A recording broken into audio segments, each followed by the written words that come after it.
The envelope arrived on a rainy Tuesday in April, with the golden letterhead of Westfield Estates shining under the light in my office. Inside was a $100,000 bill for the refinancing of my parents' house, with my signature as the primary guarantor.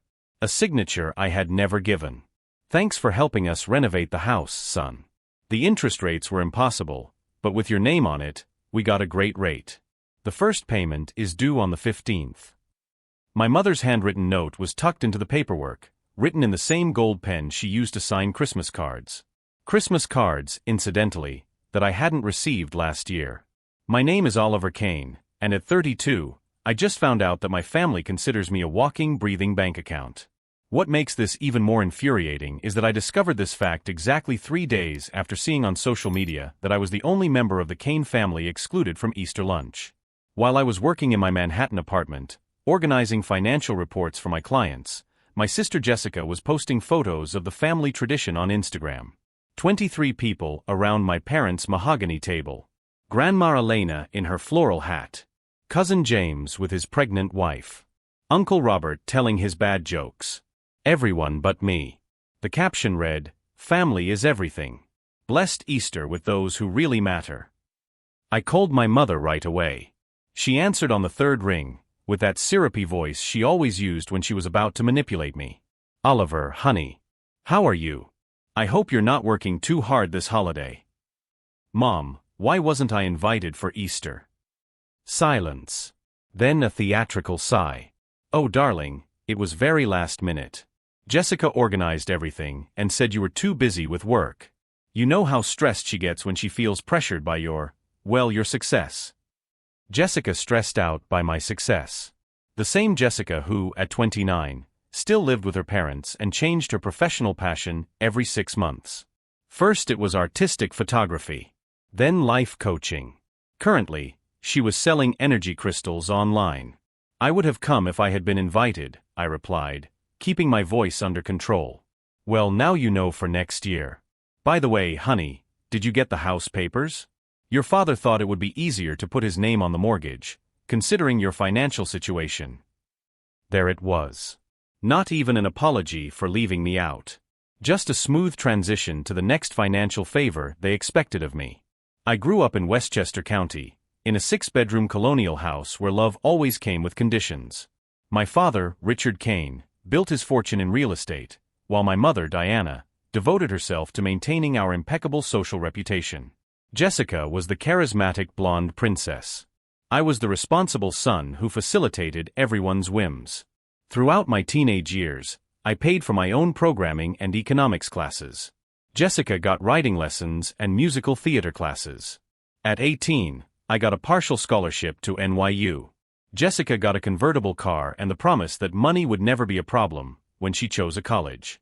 She dropped out of 3 different universities. Today, I am a financial advisor with my own firm, specializing in estate planning for high-net-worth families. I have an apartment in Tribeca, a solid investment portfolio, and 0 debt. Jessica lives in her teenage bedroom and charges $50 for energy readings via video chat. But guess who always needs temporary help? Over the past 5 years, I've paid off Jessica's credit card twice. I covered my cousin Catherine's wedding budget shortfall. I financed Uncle Robert's medical emergencies, which conveniently coincided with football seasons in Las Vegas. Each favor came wrapped in family guilt and promises of eternal gratitude. Every time I hesitated, my mother reminded me how blessed I was with financial stability and how the family needed to support each other. Support each other. As if it were a two-way street. While I was analyzing the fraudulent documentation, a specific memory came to mind. 6 months earlier, I had organized a birthday dinner for my father. I booked a table at his favorite restaurant, invited the whole family, and paid the $3,200 bill. Jessica arrived 2 hours late, spent the entire evening on her phone, and left before dessert because she had an unbreakable commitment, which turned out to be a Tinder date. My father spent the entire evening praising her entrepreneurial spirit. Now, looking at the bill that could drain my emergency fund for the next 10 years, one thing was crystal clear: they didn't see me as a son or a brother. I was the family safe. A convenient resource to be accessed when needed, but expendable for the moments that really mattered. What they didn't know was that safes have locks. And some locks, Once locked, never open again. If you're following this story and have been through something similar with your family, leave a like and subscribe to the channel, because what happened next completely changed the dynamics of the Kane family. And it wasn't Jessica who came out on top this time. The call to my mother lasted exactly 17 minutes. 17 minutes of emotional manipulation so refined it could be studied in psychology courses. Oliver, dear, you're overreacting. Your father just put his name as a guarantor because the bank requires it. You won't even have to pay anything. It's just a formality. Formalities. As if 60 installments of $1,600 were irrelevant details. Mom, you forged my signature. That's a crime. Forged is a very strong word, darling. Jessica said you agreed over the phone. We must have misunderstood. Jessica. Always Jessica at the center of every family lie. My sister had a special talent for rewriting reality. At 29, she had managed to turn every personal failure into my responsibility. When she dropped out of journalism school, it was because Oliver made me feel stupid with his perfect grades. When she lost 3 jobs in a row, it was because the job market favors people like my brother. Even her latest financial crisis was my fault. She spent $8,000 on a spiritual retreat in Tulum, paid for with a credit card I had paid off 6 months earlier. When I questioned her financial responsibility, my mother called me in tears. Jessica is depressed, Oliver. She needs to find her purpose in life. You don't understand because you've always been successful. Successful. As if my apartment, my company, and my financial stability were gifts from heaven, not the result of 15 years of working 70 hours a week. My father, Richard Kane, had a different approach to manipulation. Where my mother used tears and guilt, he applied twisted business logic and subtle intimidation. Oliver, family is an investment. You invest in us, we invest in you. One day, this house will be your inheritance. The $2.5 million house that was now mortgaged in my name. The inheritance that could drain me financially for the next 10 years. The pattern had been clear for a long time. I was the son who made it, so it was my duty to support those who were still finding their way. Every professional achievement I made became a new family expectation. Every pay raise meant more requests for temporary help. 3 years ago, I paid off Jessica's credit card debt, $12,400 in Nordstrom purchases and Instagram-worthy trips. 2 years ago, I covered my mother's unexpected medical costs, $15,000 in cosmetic procedures she didn't want my father to know about. Last year it was my father's once-in-a-lifetime investment opportunity, $22,000 for a stake in a company that went bankrupt in 8 months. Each time the same promise, it's a loan of course. We'll pay you back as soon as things get better. The situation never got better. My loans became unwanted gifts. My attempts to collect became evidence that I was materialistic and didn't understand family values. But the mortgage was different. 60 installments of $1,600 weren't a one-time favor. It was a commitment that would consume my emergency fund, delay my plans to buy a bigger apartment, and make me officially responsible for the house where I wasn't even welcome for Easter. I need to think about it, I told my mother, ending the call. There's not much to think about, honey. The first payment is due on the 15th. I hung up and opened my laptop. 20 minutes of research confirmed my fears. I was legally responsible for the loan. My forged signature on the documents was convincing enough to pass the bank's verification. Technically, I could contest it on the grounds of fraud, but that would require suing my own parents. Which, of course, they knew I would never do. At 6:30, my phone rang. Jessica. Hey bro. Mom said you were a little stressed about the house. Look, I know it seems like a lot of money, but think of it this way, you're investing in the family fortune. Her aplomb was impressive. As if there was nothing wrong with forging my signature on a $100,000 loan. Jessica, you guys committed fraud. Oh Oliver, fraud is a big word. Dad just put your name on it because you have the best credit score in the family. It's financial strategy. Financial strategy. As if I were a business tool, not a human being with autonomy over my own decisions. Besides, she continued, you can deduct the interest on your taxes. It's almost like you're making money by helping us. The twisted logic was enough to make anyone's head spin. In Jessica's version, I should be grateful for being included in a scam that exclusively benefited my parents. And another thing, she added, with the casual tone she used to drop emotional bombs, I hope you're not upset, but I kind of told everyone at Easter that you were going to help with the house renovation. Everyone was really impressed by your generosity. My generosity. A generosity I didn't know I was displaying. What renovation? Oh man, didn't Mom tell you? They're renovating the entire kitchen. Carrara marble, Viking appliances, a giant center island. It's going to be amazing. And thanks to you, of course. $70,000 on a kitchen remodel. Financed in my name, for a house where I wasn't welcome at family celebrations. The call ended with Jessica inviting me to see the remodeling plans next weekend. As if my presence was necessary to approve how my own money would be spent. That night, I meticulously reviewed my financial situation. I had $300,000 invested, $80,000 in checking and savings, and a paid-off apartment valued at $1.2 million. On paper, I could absorb the fraudulent loan without compromising my standard of living. But it wasn't about the money. It was about the precedent. If I paid this mortgage without resistance, what would be the next family favor? A loan for Jessica to open her crystal shop? A second mortgage for my parents to buy the summer house in the Hamptons they've always coveted? An investment in my father's latest business idea? For the first time in my adult life, I seriously contemplated cutting ties with my family. Not temporarily, as I had done a few times during arguments, but permanently. The idea both frightened and liberated me. I was mulling over this possibility when my phone buzzed with an Instagram notification. Jessica had posted a photo of my parents' house with the caption, "Dream renovation starting soon. When you have an amazing brother who supports your family projects. #blessed, #family, #dream coming true." The photo had 43 likes and several comments praising my generosity and brotherly love. I was being publicly credited for a donation I hadn't made, for a renovation I hadn't approved, in a house where I wasn't welcome. As I read the comments full of admiration for my family kindness, an idea began to form. If my parents wanted to play this game using my name and reputation as currency, maybe it was time they found out that some coins have two sides. And the side they were about to see would be very different from what they expected. What they didn't know was that I had access to information about their finances that would make this situation much more interesting. Information that, used strategically, could completely transform who had power in this family. The following Friday, I decided to investigate my parents' finances more thoroughly. As a financial advisor, I had access to databases that most people didn't even know existed. Information about credit history, suspicious transactions, debt patterns. What I discovered made me sick. Over the past 18 months, my parents had taken out 7 different loans using my name as a reference. Not as a guarantor, not yet, but as an emergency contact and moral guarantee of payment.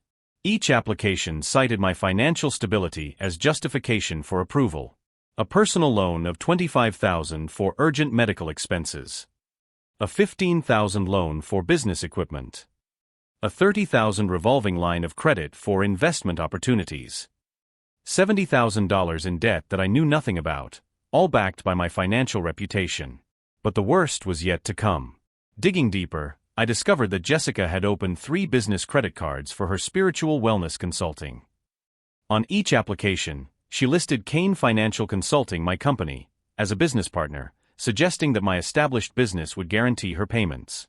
She was using my company as an alibi to get credit she could never get on her own. The combined limit on the 3 cards was $42,000. All of them were maxed out. I called my accountant, Andrew Morrison, who had handled both my personal and business finances for 8 years. "Oliver, I need to tell you something," he said as soon as I brought it up. "I've been getting a lot of calls over the last few months. People identifying themselves as investors interested in Kane Financial, wanting to check our financial health." "What kind of questions?" "Very specific questions. Annual revenue, number of clients, emergency reserves. The kind of information someone would need to use our company as collateral for something." Andrew was clearly uncomfortable. "I thought it was strange, but since you never mentioned looking for investors, I didn't pass on any confidential information. I just confirmed that the company was operational and in good standing." "Did you recognize any of the names?" One of them identified himself as Richard Kane. He said he was considering a family investment. My father. Checking the financial health of my company to use it as collateral in other fraudulent schemes. That night, I called my cousin Emma, Aunt Patricia's daughter. We had been close as children, but had lost touch when she moved to Boston 5 years ago. Oliver. What a surprise, she said, genuinely excited. How are you? I heard you didn't come for Easter. Emma, I need to ask you something. Did Aunt Patricia mention that you had financial problems with my father years ago? Silence. Then a heavy sigh. My father lost $28,000 in a guaranteed investment your father offered him. Shares in a biotech company that was supposed to revolutionize cancer treatments. And what happened? The company never existed. It was just elaborate paperwork. When my father tried to get his money back, Uncle Richard said that investments always have risks and that the documentation was clear about that. Technically, it wasn't fraud, just an opportunity that didn't work out. Emma continued, the bitterness evident in her voice. My parents were so ashamed that they never told anyone in the family. They thought they'd look foolish for falling for the scam. I only found out the truth when Dad had his heart attack and I had to organize his finances. Why didn't Aunt Patricia ever tell me? Because she knew you'd eventually find out on your own. And because she hoped you'd be different from your parents. Different. As if there was any chance I wouldn't discover that my entire family was a criminal organization disguised as a respectable dynasty. After the call with Emma, I spent hours researching legal precedents for family fraud. What I learned was both encouraging and terrifying. Yes, I could sue my parents for document fraud. Yes, I could contest every loan where my name was used without authorization. Yes, I could demand that Jessica remove my company as a reference on her fraudulent applications. But I also learned that family fraud cases were extremely complicated. Prosecutors were reluctant to pursue them because juries often sympathized with domestic disputes. Banks preferred out-of-court settlements to avoid negative publicity. And my family knew it. They were betting that I would never have the courage to expose them publicly. That my professional reputation was too important to risk in a family scandal. That I would rather pay quietly than make the Kanes a headline. For 29 years, that bet had paid off. But as I pored over piles of fraudulent documents scattered across my home office desk, a fundamental shift took place inside me. It wasn't a dramatic moment of rage or vengeful determination. It was more subtle. Like realizing you no longer need something you always thought was essential. I didn't need their approval. I didn't need the conditional love that came with a price tag. I didn't need to pretend we were a functional family to protect a reputation that was already being used against me. For the first time in my adult life, I felt genuinely free. On Monday morning, I made 3 decisions that would change everything. First, I hired a lawyer specializing in financial crimes. Not to threaten my parents, but to methodically document every instance of fraud. Second, I hired a private investigator to track down every suspicious financial transaction involving the Kane name over the past 5 years. Third, I opened a completely separate bank account and began transferring my assets to institutions where my family would never have access or influence. What my parents didn't know was that I had spent 8 years building a pristine reputation in the financial world. Clients trusted me with millions because they knew I operated with absolute integrity. That reputation wasn't just my protection. It was my weapon. While they continued to use my name for their schemes, I was quietly building a dossier that would prove not only their current fraud, but a pattern of criminal behavior that stretched back decades. And when the time came to present that dossier, it wouldn't be to courts that were hesitant to prosecute families. It would be to federal regulatory agencies that took financial fraud very, very seriously. What they also didn't know was that some of my most important clients worked in strategic positions in the federal banking system. People who would be genuinely offended to learn that the integrity of a respected colleague was being exploited by family criminals. On Wednesday of that week, Jessica called me urgently. Her voice sounded strange, less confident than usual. Oliver, something strange has come up. Someone from the bank is asking questions about the company cards. Have you said anything to them? What kind of questions? I asked, keeping my voice neutral. About the partnership between my consulting firm and your company. They want official documentation of the partnership. Of course they did. Because there was no partnership. There was just Jessica using my name to get fraudulent credit. I haven't spoken to any bank, I replied honestly. But if they're investigating, maybe it's because they've found some inconsistencies. The silence on the other end lasted 15 seconds. Oliver, you wouldn't do anything to hurt the family, would you? Like turn us in to the banks or something? The question revealed that she was finally understanding the gravity of the situation. And that for the first time, she was questioning whether I would continue to be the obedient son who quietly absorbed all the financial blows. Jessica, I said calmly, you used my company as collateral to get $42,000 in credit. That's a federal crime. But we're family. Families help each other. Families help each other. Criminals exploit each other. I hung up before she could respond.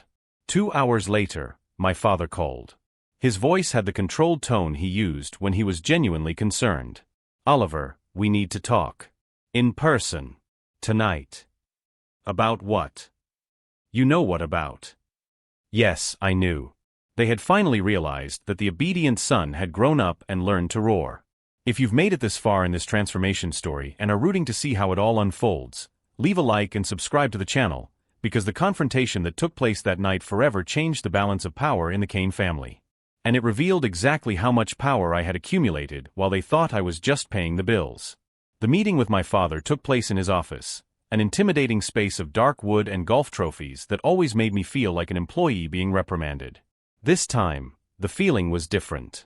Oliver, sit down, he said, gesturing to the leather chair across from his desk. We need to clear up this confusion about the house. Mess. As if $100,000 in fraud was an administrative misunderstanding. There's no mess, Dad. You forged my signature. He leaned back in his chair, interlacing his fingers with a condescending patience he reserved for explaining complex concepts to simple minds. Oliver, family is a business. A mutual investment. You invest in us, we invest in you. That house will one day be your inheritance. An inheritance mortgaged in my name, which I'll be paying off for the next 10 years. Details, he waved his hand. The important thing is that we're building family wealth. Jessica understands that. Why can't you? Jessica. Always the gold standard of family complacency. Over the next 3 days, I implemented the first phase of my plan. I hired Rebecca Chen, a financial crime attorney I had met through a client. Her reputation for dismantling complex family schemes was legendary. I've seen cases like this before, she told me during our initial consultation. Families that use a successful member as personal financial collateral. What makes your case interesting is the multiple loans and corporate fraud. I handed her 3 meticulously organized binders. Documentation of every fraudulent loan, bank records, evidence of Jessica using my company as false collateral. Impressive, Rebecca murmured as she leafed through the documents. You've documented everything. I've been in finance for 8 years. Documentation is second nature. The private investigator, Thomas Wright, was even more blunt. Your family operates like a small criminal organization, he said after reviewing the material. Classic pattern, one productive member supports the illegal activities of the others. It usually works because the victim is afraid of exposing the family. I don't have that fear. Then we're going to find everything. While Thomas was investigating, I got a call from Jessica. Her voice had lost all pretense of sisterly sweetness. Oliver, what are you doing? The bank is asking questions about my cards. Strange people are calling our relatives. What kind of questions? About my company. About you. About our family. Her irritation was palpable. Can't you just accept that we're family and help each other out? Mutual help implies consent, Jessica. You committed fraud. Fraud is an exaggeration. Dad just made the process easier because he knew you'd agree. Her circular logic would be comical if it weren't so revealing. In Jessica's mind, my consent was assumed, not required. Besides, she continued, you're being selfish. We have a family reputation to uphold. If you create a scandal, you'll hurt all of us. Family reputation. The concept they used as a shield whenever anyone questioned their ethics. 2 days later, Thomas called me with findings that exceeded my worst expectations. Oliver, Your family has been involved in fraud dating back 15 years. I found at least a dozen families who lost money in your father's investments. Shell companies, miniature Ponzi schemes, misuse of confidential information. Solid evidence. Complete documentation. Your father is meticulous about keeping records, probably to protect himself legally. Ironically, those records now constitute incriminating evidence. The most shocking discovery came on Friday. Thomas found an offshore bank account in the Cayman Islands, opened in my name without my knowledge 2 years ago. The account was used to launder money from at least 3 fraudulent schemes, he explained. If the authorities discover this before you report it, you could be charged as an accessory. My family wasn't just exploiting me. They were setting me up to be the scapegoat for their criminal activities. That night, I called Rebecca. I need immediate protection. We found evidence that my name is being used in federal crimes. I'll start the identity theft reporting procedures first thing tomorrow morning, she replied. What about Oliver? This is going to get ugly. His family will face serious criminal charges. I understand. But they escalated the situation before I could. On Saturday morning, I got a call from my bank manager. Mr. Kane, we have some suspicious transactions on your account. Someone tried to transfer $75,000 last night. $75,000. Exactly the amount in my emergency account. The transfer was blocked by our security system, but we need you to come to the bank immediately. As I rushed to the bank, my phone rang. My mother. Oliver, dear, there's been a misunderstanding with your account. Jessica mentioned that you had agreed to help with some of the renovation costs. They had tried to drain my emergency account. $75,000 that had taken me years to save, almost wiped out in one unauthorized overnight transaction. How did you guys get access to my account? Well, honey, Jessica remembered your password. You used Grandma Elena's birthday, didn't you? You've always been sentimental about those things. Sentimental. They used my emotional connection to my late grandmother to steal my savings. It was at that moment that any remaining family loyalty died completely. At the bank, I discovered that the transfer attempt had been made from my old laptop, the one I had given my parents the year before. They had kept access to my saved passwords and tried to use that information for a large-scale theft. We're going to process this as attempted wire fraud, said the manager. It's a federal crime. When I left the bank, my phone was blowing up with messages. Jessica, my parents, even distant cousins, all with slightly different versions of the same narrative. I was being ungrateful, destructive, selfish. Jessica went further, posting an old photo of us on Instagram with the caption, "When people you love turn into strangers #family betrayal #toxic people." 37 comments from relatives and friends expressing solidarity with poor Jessica and condemning my inexplicable behavior. They were constructing a public narrative where I was the villain. The ungrateful son who abandoned his family in their hour of need. But narratives can be rewritten. And I had enough evidence to not only defend myself, but to expose 15 years of systematic criminal activity. If you've been following this story of family manipulation and hoping to see justice done, leave a like and subscribe to the channel, because the counteroffensive I launched on Monday completely changed who was controlling the narrative. That night, I made my decision. I would no longer be the obedient son who silently absorbed the financial blows. I would not be the scapegoat for their fraud. And I would definitely not allow them to destroy my reputation while protecting theirs. What they didn't know was that a financial advisor with 8 years of experience has access to resources that amateur criminal families don't even know exist. And on Monday, I would start using every one of them. On Monday at 8 a.m., I implemented the first phase of my counteroffensive. I called Sarah Morrison, the compliance director at the bank that had approved the fraudulent home loan. Sarah, Oliver Kane. I need to report multiple instances of document fraud involving my family. 20 minutes later, I was in her office with 3 organized folders. Forged mortgage documentation, evidence of attempts to access my accounts, records of loans where my name was used as unauthorized collateral. Jesus, Oliver, she muttered, leafing through the documents. This is systematic. How many years? At least 5 that I can prove. Possibly more. We're going to launch a full investigation. The FBI will be notified due to the fraudulent use of financial information across state lines. FBI. The word that would transform my parents from family manipulators into federal criminals. At 10 in the morning, Thomas Wright called me with devastating updates. Oliver, I found the connection to the offshore account. Your father used your name and social security number to open not just one account, but three. A total of $240,000 in suspicious transactions. $240,000 laundered using my identity. My father wasn't just exploiting me, he was setting me up to be indicted for federal crimes I knew nothing about. There's more, Thomas continued. Jessica registered a consulting firm using your company as its tax address. She's reporting non-existent income and using it to justify business loans. How much in loans? $85,000 so far. All based on her false association with your reputation. My family had built a fraud empire using my name as its foundation. And when it all came crashing down, I would be the first to be investigated. At 11:15, Rebecca Chen called me. Oliver, we need to move fast. The bank has reported suspicious activity to federal authorities. We have a 48-hour window before official investigations begin. If you don't come forward as a victim first, you could be classified as an accomplice. What's our next move? Let's go to the FBI. Now.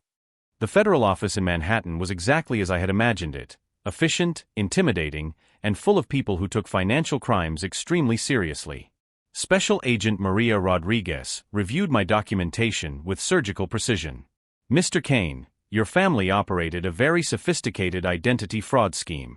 Unauthorized use of personal information to obtain credit, opening offshore accounts to launder money, creating fake business entities to justify loans. She paused, studying my face. The question is whether you were a victim or a participant. Agent Rodriguez, I brought all the documentation proving that I discovered these frauds just this week. I have records of my attempts to block unauthorized access to my accounts. I see. And I appreciate your cooperation. We will need a formal statement and authorization to thoroughly investigate your family's finances.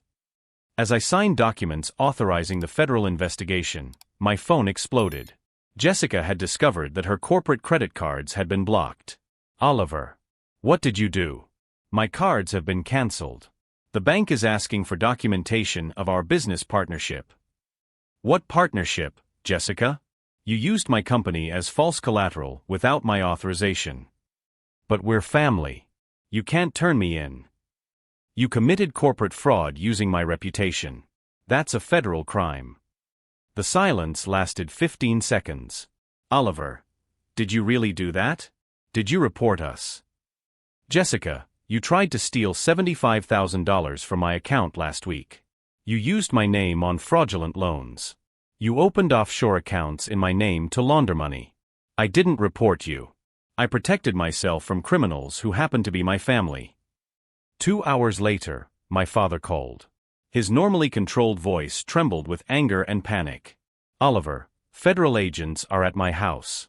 What the hell have you done? Dad, I reported the fraud you committed using my name. Those aren't frauds. They're family arrangements. You're destroying this family for money.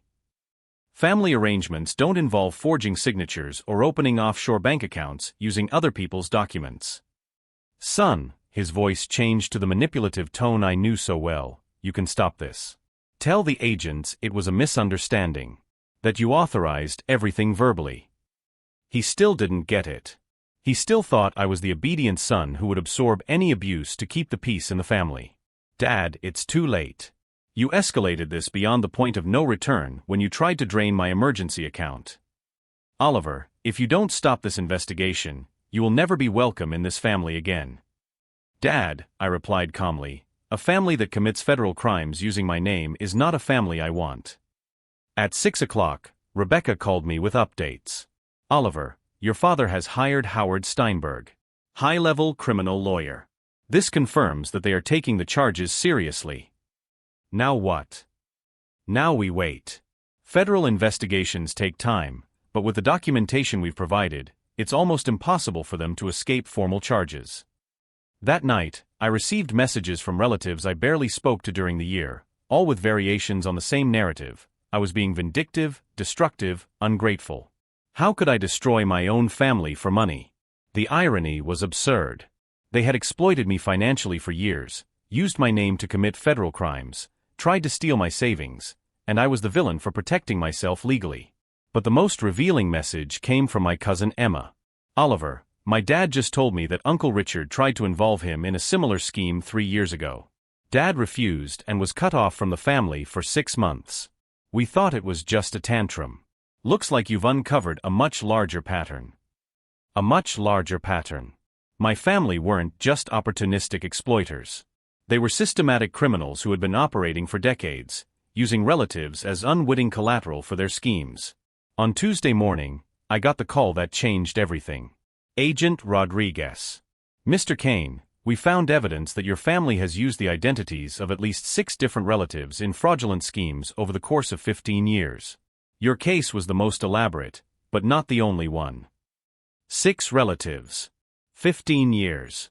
I wasn't an exception. I was just the latest target of a family criminal operation that had destroyed multiple lives. What's the next step?" "Formal charges will be filed on Friday. Electronic fraud, money laundering, identity theft. Multiple federal charges with potential sentences ranging from 10 to 20 years. I hung up the phone and for the first time in weeks, I felt genuinely at peace. It wasn't revenge I felt, but relief. The feeling of finally being free from people who had spent decades using me as a financial tool. What my parents didn't understand is that when you build an empire using someone else's reputation as the foundation, that person has the power to tear it all down with a single phone call. And that's exactly what happened. On Thursday, the day before the formal charges were filed, my mother made one last attempt at manipulation. Her voicemail message was a masterpiece of emotional blackmail. "Oliver, your father is having heart problems from the stress. Jessica is in a deep depression. You can stop this at any time. Just say it was a misunderstanding. Don't destroy your family out of pride." Pride. As if protecting yourself from federal crimes was a matter of ego. I didn't return the call. On Friday at 9 in the morning, Richard Kane, Diana Kane, and Jessica Kane were formally indicted on 17 federal counts.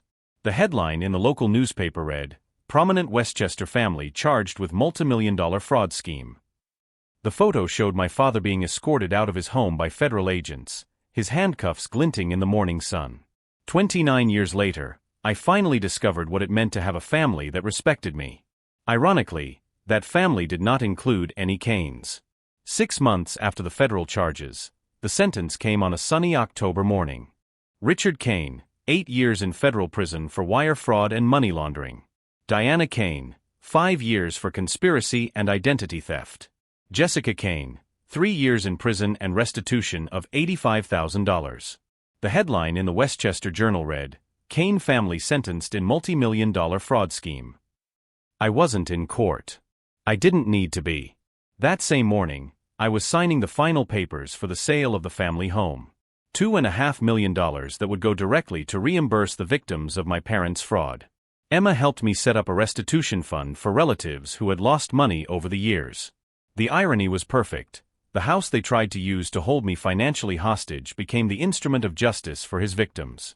Thomas Wright called me with the final report of his investigation. "Oliver, we found 17 different families who were harmed by your parents' schemes. The restitution fund will cover almost all of their losses." 17 families. 15 years of systematic crime. And I had been just the latest target. The transformation in my life was complete, but not in the way I had expected. I felt no vindictive satisfaction watching my family get sued. I felt relief. As if I could finally breathe after years of holding my breath. My company prospered beyond expectations. Clients respected my integrity even more after they learned that I had sacrificed family relationships to protect my professional ethics. The scandal, ironically, strengthened my reputation in the financial industry. Leah became my best friend and confidant. Her family completely adopted me during the holidays. I discovered that Christmas with people who genuinely wanted me there was infinitely better than family obligations based on financial exploitation. Emma and I restructured our relationship as cousins. She told me that other relatives had similar stories with my parents, but had never had the courage to speak up. My decision to sue them gave voice to decades of silent financial abuse. The only message I received from prison came from Jessica, 3 months after sentencing. Oliver, I now understand what you meant about real family versus exploitation. Mandatory therapy here has shown me that we spent years treating you like an ATM instead of a brother. I don't expect forgiveness, but I wanted you to know that you were right. I didn't respond, but I kept the letter. Not as a trophy, but as evidence that people can change when they finally face the consequences of their actions. Dr. Chun continued to help me process the residual family guilt. Oliver, you didn't destroy a family, she reminded me during our last session. You exposed criminals who pretended to be family. There's a fundamental difference. She was right. Real families don't commit federal crimes using your name.